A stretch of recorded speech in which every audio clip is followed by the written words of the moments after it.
Hi, I'm Amy Harbison. Welcome to Seniors Today, a monthly program produced by the Commission on Aging devoted to issues and interests of Montgomery County's 55-plus community. On today's show, we'll learn how we can make changes to simplify our lives, and we'll hear about why responding to the upcoming national census is so critical for our community. But first, there's a new service for seniors being pioneered by the state called Senior Call Check. Joining me to tell us about it and to share a few other innovative programs on the horizon for seniors are Rona Kramer, Secretary of the state's Department of Aging, and Maryland State Senator Ben Cramer. Welcome to you both. Thank you. So nice Great to have you here. both here. You're both such advocates for the senior population in our county and the state, and I'd love to hear more about this new program that we can be very proud about. Tell us about it. Well, thank you for having us. That's great. The Senior Call Check is actually a first in the nation statewide program that the state legislature passed a couple of years ago, and it's now being implemented through Rona's office, the Department of Aging, and it provides for a daily call check for any senior in the state of Maryland who wants to receive this to check in on their well-being. There's a problem in that many of our seniors who want to age in place and stay in their homes don't have someone, a family member or a friend, who routinely checks in on them. Absolutely. This program gives them the comfort of knowing that at least once a day there will be a call checking in to see how they're doing, checking on their well-being, so that they know that they can be in their homes and there will be a call set at a designated time by the person, and it's completely free of charge to anyone 65 or older in the state. Part of what we wanted to do was ensure that our seniors, who are already very often making decisions between affording medications or affording food in the pantry, did not have to pay for this program. That's critical. And social isolation is such a concern for people as they age. And if they're aging in place, just making sure that there's day-to-day connection is absolutely critical. I know that you were responsible for this legislation. Tell us, Senator Cramer, Secretary Cramer, how we're going to be using this. What's the step-by-step for people to get registered now, because it's critical to get registered before you have a crisis, and that's so important for people to know. Don't wait. Exactly. Unfortunately, we find that people say it's a great program, but I don't need it now. Right. I'll need it when I'm older, but now is the time to do it before that accident occurs. We don't want anyone languishing on the floor after having fallen, unable to get up, or having a heart attack without anyone knowing that they can't reach their phone for help. So now's the time to do it. It's free for residents 65 and older. Okay. And so we want people 65 and older, particularly who are living alone, to either call or sign up online and choose the time of day that they'd like to have their call, and we'll start doing our check-in. And then, should the individual not answer the phone, we'll call the default individual who has been given to us by the member of the program. So they have to identify a designate in case they're not reached. It's That's ideal. brilliant. It's Yeah. ideal if they have someone, but many people don't even Right. have family or friends in the area. So then we call local law enforcement if there is no default call number. And it sounds like you have, people can go online, but they also can get a print application if they need, or make a call. Absolutely. Because people come with varying skills and varying needs, so that's really helpful. And it sounds like there's potential for this program if this call works, that you could do other things through this call, I would imagine. And hopefully, as the program evolves, then the second part of the program would be a notification system to allow those people who are in the program to be notified if there's impending harsh weather coming, a snowstorm, perhaps they're going to be stuck indoors for a number of days, so they may want to be prepared to get additional medication to get them through several days, or to make sure they've got enough food in the house to get them through several days, and also to get ahead of the curve on some of the scams being perpetrated on our elderly and on our seniors who are in fact targeted by the con artists. And they can get a notification saying, here's the scam that's being run right now. If you get a call and that says, I'm from the Internal Revenue Service, you didn't make one of your payments, the sheriff's on his way to arrest you, it's a fraud. And there's so many of those calls, and unfortunately there are those who are vulnerable to being exploited. So this will let them know the scam is out there. So it's a great public service, and it's also a great way for people to feel connected to their community if they're living alone. That's really terrific. I know this is an amazing new innovative program, once again, the first of its kind in the country, but there's also a used medical equipment program that is on the horizon. Can you tell us a little bit about that as well? The Department of Aging will be opening a durable medical equipment reuse program. We will be up and running, we hope, by July 1st, and it will provide free durable medical equipment for Maryland residents. It turns out that it's not just people who don't have health insurance who need durable medical equipment, either for free or at a good price, but also it turns out that it can take 18 to 24 months in order to get approval for durable medical equipment by an insurance company. So people with private insurance, Medicaid, or Medicare also need mobility and the ability to live independently during the time that they're waiting for approval. Perfect. So we intend to have, we're planning on about 9,000 pieces of equipment going through each year, and we will take equipment in. So if anyone has equipment to donate, we'd love them to contact us, and we clean it, sterilize it, repair it, and send it back out. That's amazing. And we'll have to have you back to go even further on that. But to let people know about this new service that's available, the phone number they should call is 1-866-502-0560, or they should go online to aging.maryland.gov for more information about this program. And thank you so much. It's wonderful to have good news about what's available and to hear once again about the first of its kind programs that our state and county provide to its citizens. So thank you so much for being on. Look forward to having you back again. Thank you. Thank you. When we return, we'll learn about organizing for downsizing. So please stay with us.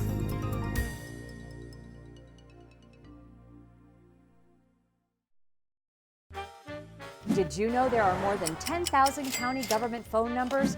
But there's only one number you need to remember for non-emergency calls: 311. MC311 is Montgomery County government's online telephone information system. Need information? Have a problem or complaint? Trying to locate a county government facility? Call 311. The call center is open Monday through Friday, 7 a.m. to 7 p.m. The website is available 24 hours a day, 7 days a week. In Montgomery County, we have a goal to reduce waste and recycle 70% of all waste by 2020. By recycling and reducing waste, we save natural resources and make our community even better.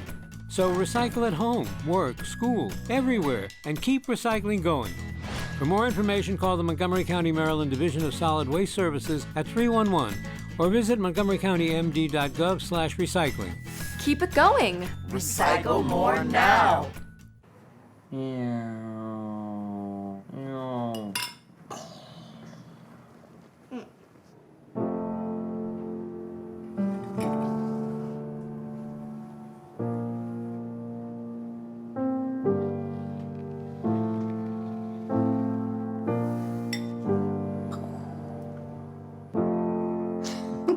Visit aarp.org/caregiving for information on how to provide even better care for the person who wants to care of you.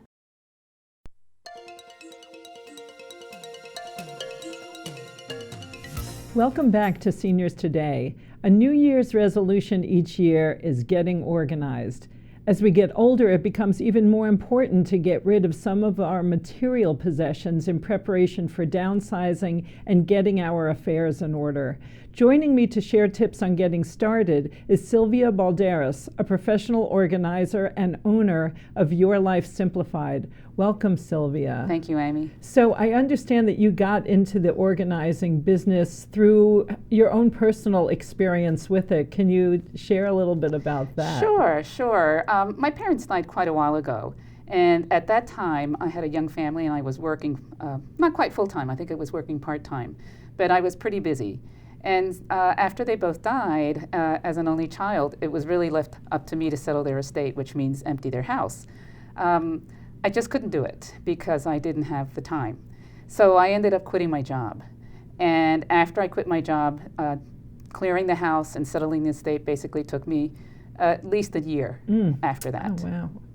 Wow, that's amazing. And so many people are in that boat of having too many material goods at this point. But there's a mindset that you need to kind of get ready to downsize. Don't you? Do you have to kind of prepare yourself for downsizing? You absolutely do. And of course, there are two ways of downsizing nowadays. Most people want to stay home, and some are able to stay home, and others do choose to downsize.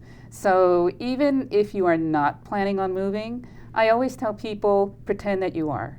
And start downsizing and start getting rid of all the things that you don't really need. That's great. What are some maybe one or two or three simple steps to get started? Because it's the getting started that seems so hard for people. It can be really difficult, and if you think of organizing, that sometimes you're trying to change your eating habits or exercise or you pay taxes, nobody wants to do it, and so it takes a long time to get going.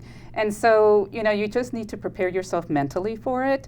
If you're not able to do it on your own, if you have a non-judgmental friend to help you with it, or sometimes a professional might be able to help you if you just can't get going.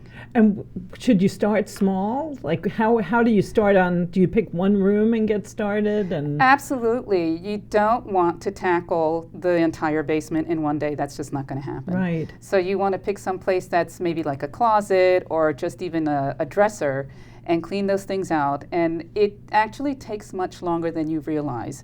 A closet has taken me and my client, just a small closet has taken us at least 8 hours altogether, just because there's a lot of decision making and maybe trying clothes on. And so you really need to give yourself a lot of time. And why is it so important to get your affairs in order as you age?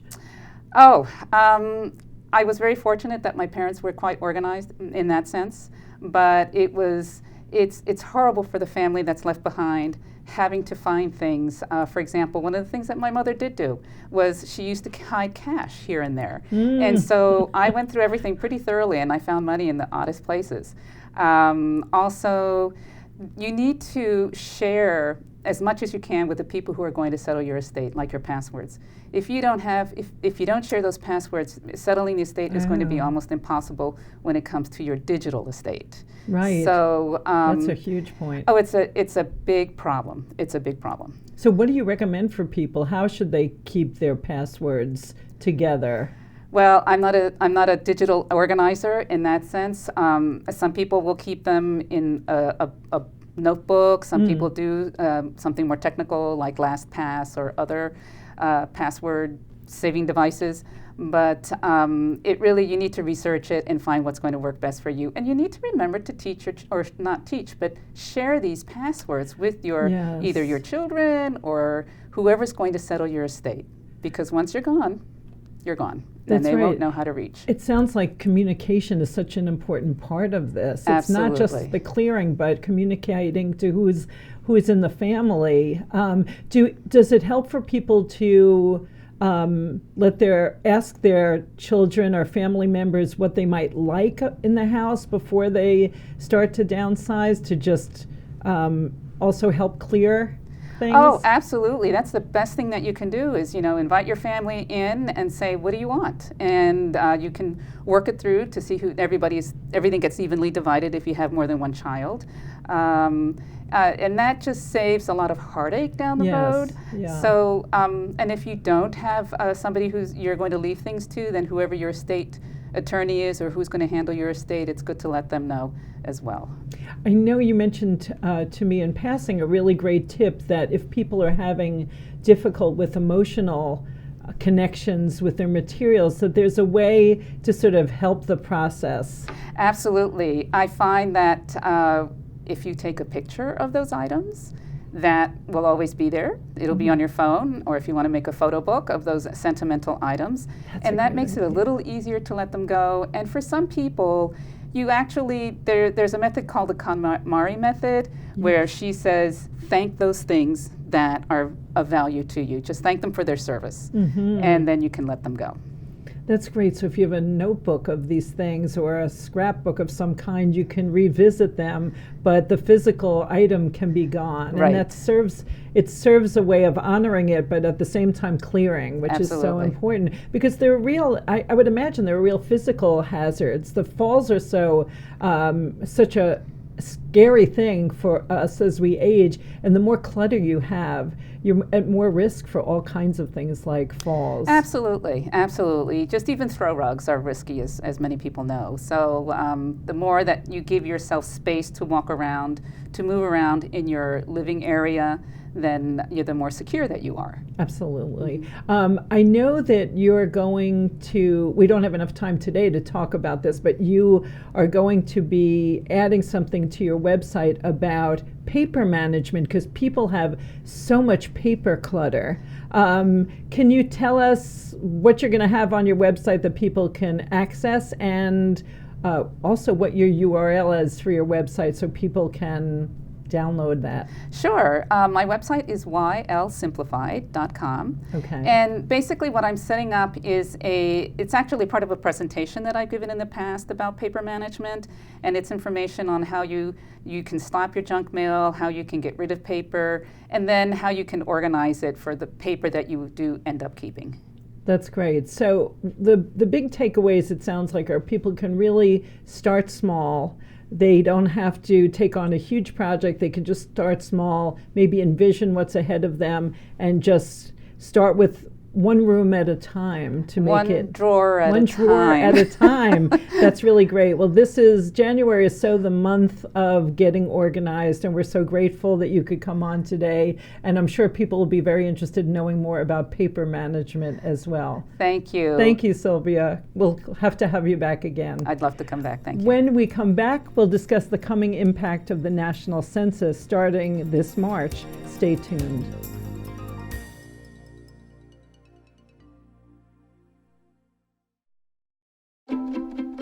The color in my garden keeps the pink in my cheeks. I was very independent and thought I could take care of myself. I fell and I had to have Meals on Wheels. They're my savior. My name is Lola Silvestri. America, let's do lunch. Drop off a hot meal and say hello. Volunteer by donating your lunch break at americaletsdolunch.org. Here's your chance to save money and help the environment. Bring your reusable bag when you shop and you'll save 5 cents for every store bag you don't need. Retailers in Montgomery County charge 5 cents for the plastic or paper bags they provide. Why? Because plastic bags are the biggest single source of stream and waterway litter, causing pollution and flooding. And every year, Montgomery County spends $3 million on cleanup. So do yourself and the environment a favor. Bring your reusable bag when you shop. You'll fight litter and keep the change. Introducing Ride on Flex, Montgomery County Department of Transportation's new on-demand transit service to help you get around and define Rockville and Glenmont-Wheaton zones. Riding the Flex is easy. Download the Ride on Flex app, select your pickup and drop-off locations within the zone, and go to your pickup location, a corner near you, and you ride for $2 or less. Visit rideonflex.com for service areas and hours of operation.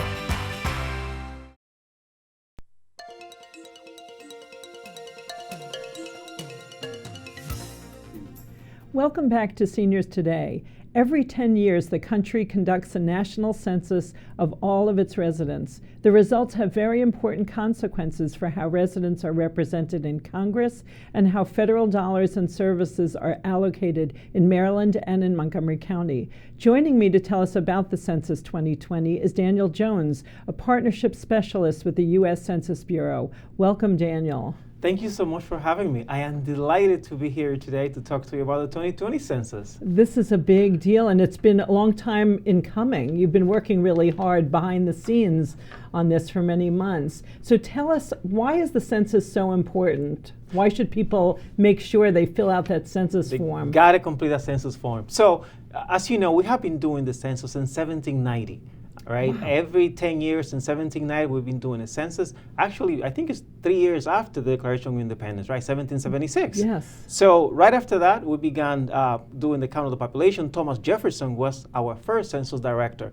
Now, let me just say that even, when I say that we did this first census back in 1790, I want your audience to know that I was not there, okay? I was not part. It's important for them to know that. So it is very important to do the census. And we do it every 10 years. And it is so important. And by the way, let me just add this to this. This time around, we're making it easier than ever because people have the opportunity to go and do it online, right? There are three ways they can do it. I want to talk about how important it is, right? Yes. But I want to let people know how easy it is because we're taking all barriers out so that people are able to go online. The senior population can do the census. So you can do it online, right, if you want to, for the first time ever. But if you don't want to do it online, it's okay. You can still do it over the phone. You can pick up the phone, make a phone call, and do it over the phone. That's great. But let's say, you know what, you don't want to do it online, you don't want to do it over the phone, you want the old-fashioned way, you want paper. Guess what? You can still do it on paper. We provide you with that information. So this is 3 ways to do the census, very easy. You can pull out your phone and do it online, or a computer, go to a library. Montgomery County is using the libraries where people can go and get assistance completing the census form. So that is awesome. That is totally amazing. The county is doing an amazing job. And the first time people will hear about the census or get a piece of paper in the mail about the census is when? That will be around March 12th, 2020. That was the first time. And we're getting out, actually, will be 5 mailings, right? We get the first letter around March 12th asking you, please, the census is coming, go online, complete the census form. Then after that, you get a second form, right?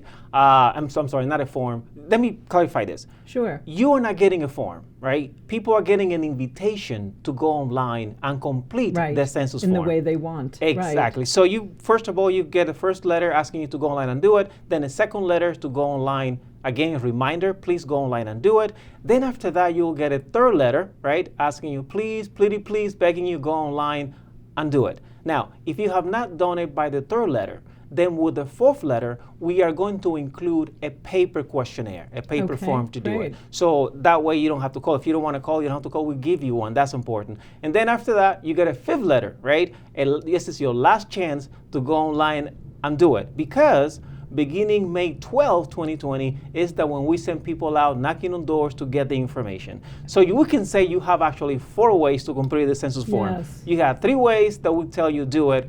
And after those 3 times, if you haven't done it, then we send someone to your house to get the information. What I tell people, by the way, if you don't want anybody knocking on your door, it's quite simple. Go online and do it, and you're done. And the reason this is so important that people may not understand is that it really impacts how funds in their community are distributed for everything from children's programs and educational programs to their senior centers, to everything that they know that provides the good quality of life they have. That is so important what you just mentioned, because we're talking about over $675 billion that are distributed every year annually based on census data. This is critical. We're talking about schools, hospitals, right? Roads. I mean, anything you can think of is pretty much decided based on census data in terms of distribution of funding and allocation of funding and housing and all that stuff. Absolutely. So we're saying every one of these census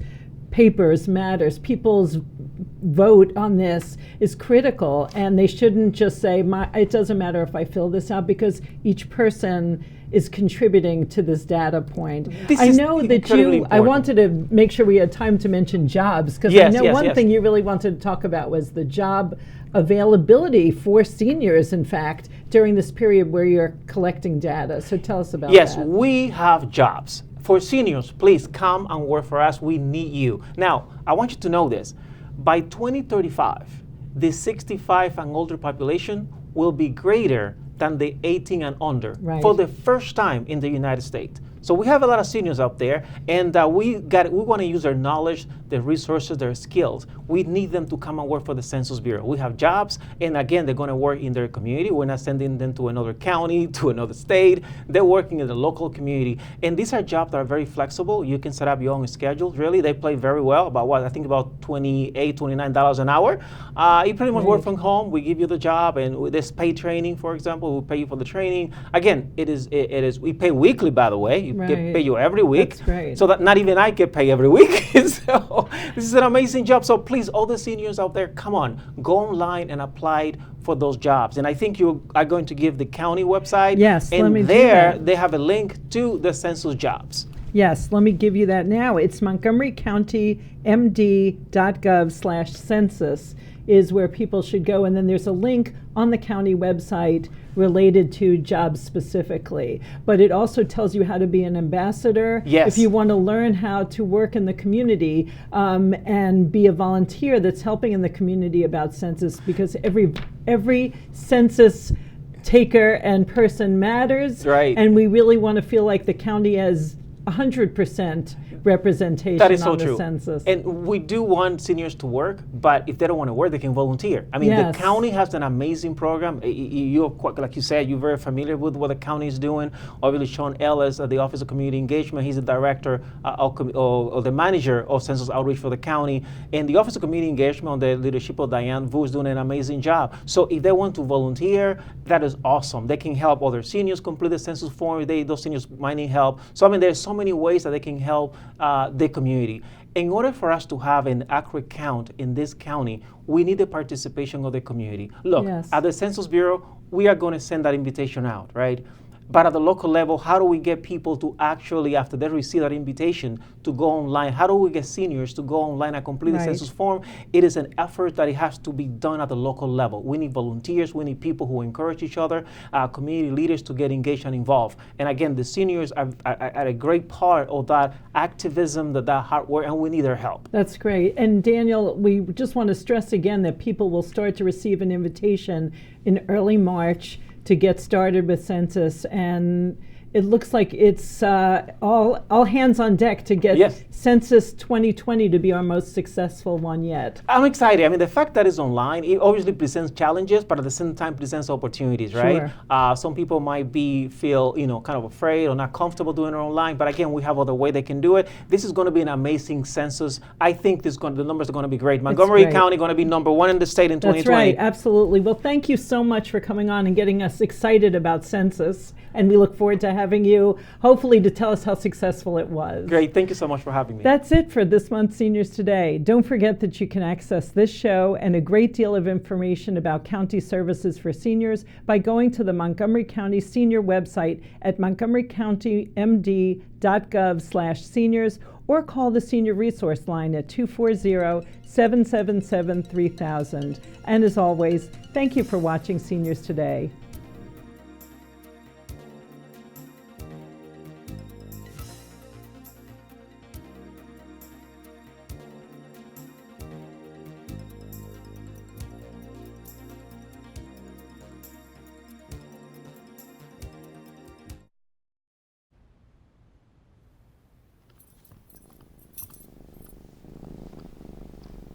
There's a shelter pet who wants to meet you. Meet one today. Visit theshelterpetproject.org. Adopt. They said a bottle was just a bottle.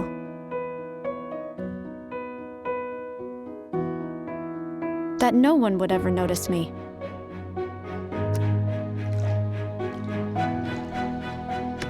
But I knew I could be more. That one day, I would make people smile.